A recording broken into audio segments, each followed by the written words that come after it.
Dalang yang penuh dendam. Cerita dari Republik Wayang selalu menokohkan satria dan melakonkan trik tipu muslihat sampai peperangan dalam kisah Bharatayuddha. Tetapi sedikit sekali yang bercerita tentang dalang di balik semua cerita yang meramaikan setiap tulisan serial ini. Harya Suman, nama yang saya yakin sangat jarang didengar orang. Siapa sih dia dan apa perannya?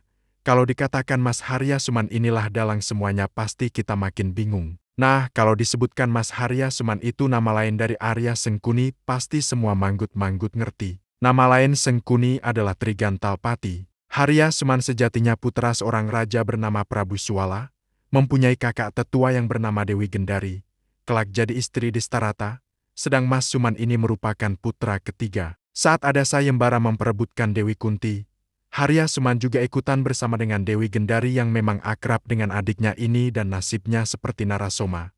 Harya Suman juga menantang Pandu adu sakti dengan taruhan kakaknya. Senasib dengan Narasoma, Harya Suman juga kalah dan harus menyerahkan kakaknya ke Pandu, lalu Mas Harya Suman ikutan ke Astina dengan harapan bisa ikutan mukti karena dia tahu Pandu merupakan putra mahkota, siapa tahu kakaknya diangkat sebagai permaisuri.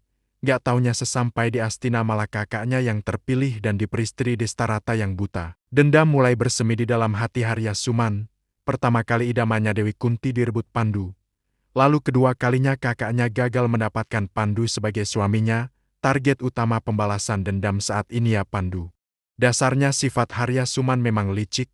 Dia mulai kasak kusuk mencari kedudukan di istana lalu dibuatnya plan A, yaitu menyingkirkan Patih Gandamana yang saat itu menjabat Patih Astina dengan meminta sang Patih menyerang negara Pringgandani dengan alasan untuk memperluas jajahan.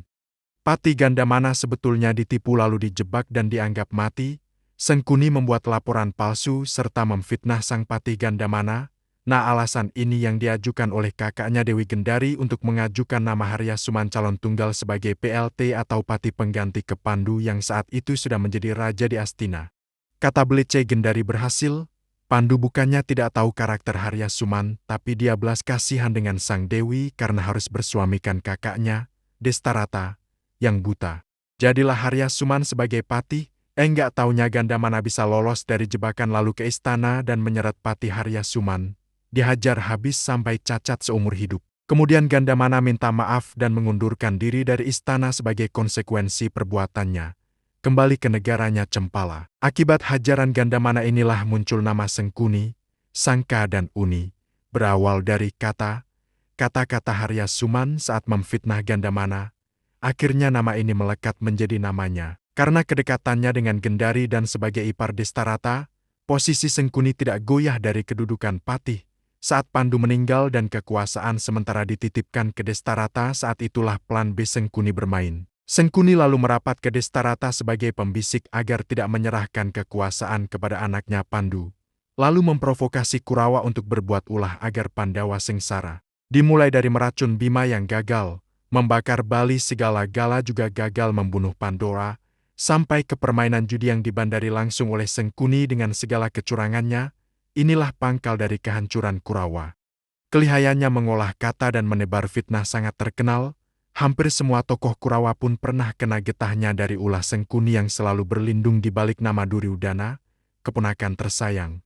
Durna yang tidak terlalu akrab dengan Sengkuni selalu menjadi sasaran tembak paling empuk dianggap lebih memihak Pandawa. Salya yang selalu ragu-ragu sasaran berikutnya dibujuk rayu agar memihak Kurawa. Semua cara dilakukan tetapi tanpa ada perjanjian tertulis, tanpa saksi apalagi CCTV yang memang belum ada, sehingga susah dibuktikan keterlibatannya. Akhirnya Sengkuni tewas di hari terakhir Bharatayuddha setelah wafatnya Prabu Salya dengan cara yang sangat hina, yaitu disobek mulutnya yang sering menebar fitnah oleh Bima lalu sisa kulitnya digunakan sebagai kemben Dewi Kunti karena sumpah Kunti tidak akan pakai kemben apabila tidak menggunakan kemben kulit. Kulitnya Sengkuni. Ini terjadi saat Sengkuni iseng membuka kemben Kunti dulu saat Kunti sedang pingsan. Tokoh seperti Sengkuni ini berkeliaran di sekitar kita, kata-kata manis dan tebar pesona selalu ditampilkan, kesalahan ditimpakan ke orang lain lalu mengadu domba untuk kepentingan pribadi. Waspada terhadap orang yang hanya patuh pada seseorang saja, terutama yang sedang berkuasa lalu ganti lagi kalau yang berkuasa juga ganti, menggunakan tameng kekuasaan untuk kepentingan usahanya dan maunya kerja enak. Mungkin dia titisan Sengkuni gaya baru. Sampai di sini kisah dari Republik Wayang, kita jumpa di kisah berikutnya.